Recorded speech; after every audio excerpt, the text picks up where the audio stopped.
नमस्कार दोस्तों, फिर से आपका स्वागत है हमारे इस चैनल में। फिर से एक नई सोच के साथ। ज्यादातर ऐसा देखा गया है कि जैसे जैसे इंसान सफलता की सीढ़ियों पर चढ़ता है, साथ ही साथ उनमें अहंकार, ईर्ष्या, द्वेष जैसी बीमारियां भी घर कर जाती है और इंसान अपनी जमीन से कट जाता है। लेकिन इस तथ्य को कुछ लोग गलत भी साबित करते हैं। जी हैं, वैसे ही एक साधारण व्यक्ति की असाधारण कहानी आज आप लोग के साथ साझा कर रही हूँ। मुंबई लोकल ट्रेन में सफर कर रहे एक करोड़पति कारोबारी की तस्वीर सोशल मीडिया वायरल हो रही है। लोकल ट्रेन में साधारण से कपड़े, हाथ में फाइल और भीड़ भाड़ के बीच सफर करते हुए थायरोकेयर के फाउंडर डॉ ए वेलुमणी अपने दफ्तर पहुंचे। अक्सर ऐसे अरबपतियों और करोड़पतियों की तस्वीरें सामने आती है जहां गाड़ियों का काफिला निकलता है, वहीं वेलुमणी की ये तस्वीर लोगों का दिल जीत रही है। उनकी सादगी को देखकर लोग उनकी तारीफ कर रहे हैं। आज भले ही वो करोड़ों के मालिक हो, लेकिन वो अपनी हकीकत को कभी नहीं भूलते। एक वक्त था जब पूरे घर की कमाई थी 50 रुपए, लेकिन सफल होने के बाद भी वेलुमणी अपने उस समय को नहीं भूलते हैं। कौन है ए वेलुमणी? साल 1959 में वेलुमणी अरोक्यास्वामी का जन्म एक साधारण किसान के परिवार में हुआ। तमिलनाडु के कोयम्बटूर में रहने वाले वेलुमणी के पिता के पास अपनी जमीन तक नहीं थी। एक वक्त आया जब पिता की तबीयत इतनी बिगड़ी कि काम भी छूट गया। पूरी जिम्मेदारी माँ के कंधों पर आ गई। 4 भाई बहन में वेलुमणी सबसे बड़े थे। माँ ने बेटे की पढ़ाई नहीं रोकी, उन्हें आगे की पढ़ाई के लिए घर से दूर भेज दिया। माँ दूध बेचकर परिवार का पालन पोषण कर रही थी। 50 रुपए से चलता था पूरा परिवार। पूरे परिवार का खर्च 50 रुपए में चल रहा था। वेलुमणी माँ की स्थिति को समझ रहे थे। 19 साल की उम्र में ग्रेजुएशन करने के बाद उन्होंने कोयम्बटूर के एक केमिस्ट के तौर पर नौकरी करना शुरू कर दिया। एक वक्त था जब उनके पास पैंट और चप्पल खरीदने तक के पैसे नहीं थे। डॉ वेलुमणी ने बीएससी में डिग्री हासिल करने के बाद ही नौकरी करने का फैसला लिया।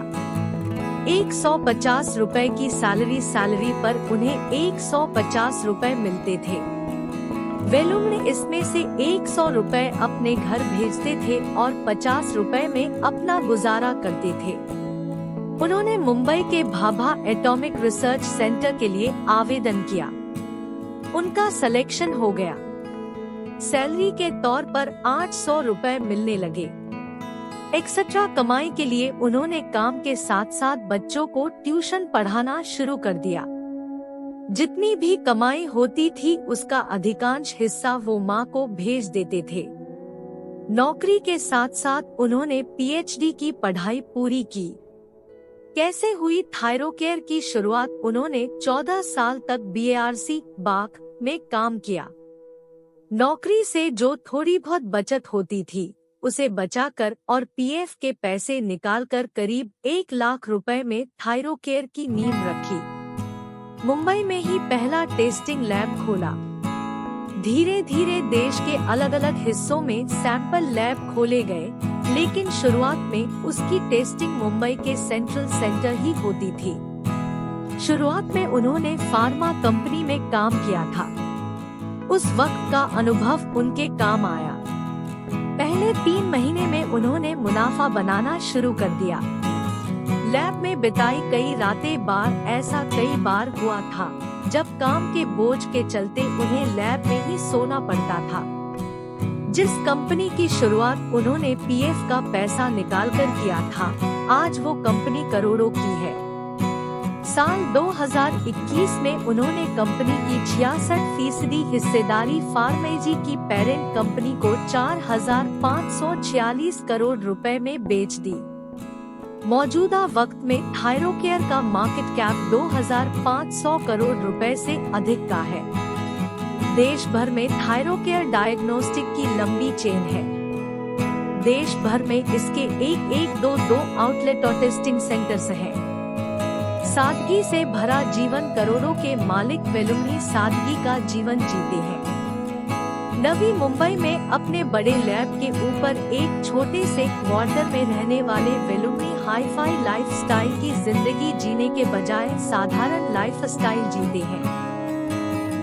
दंपति का एक बेटा है आनंद, जन्म 1989, और एक बेटी अमृता, जन्म 1991, जिनका जन्म वेलुमनी के बाग में कामकाजी करियर के दौरान हुआ था। सुमति वेलुमनी को अक्टूबर 2015 में अग्नाशय कैंसर का पता चला था और 13 फरवरी 2016 को 55 वर्ष की आयु में उनकी मृत्यु हो गई। उन्हें देखकर आप अंदाजा भी नहीं लगा सकेंगे कि ये करोड़ों की दौलत के मालिक हैं।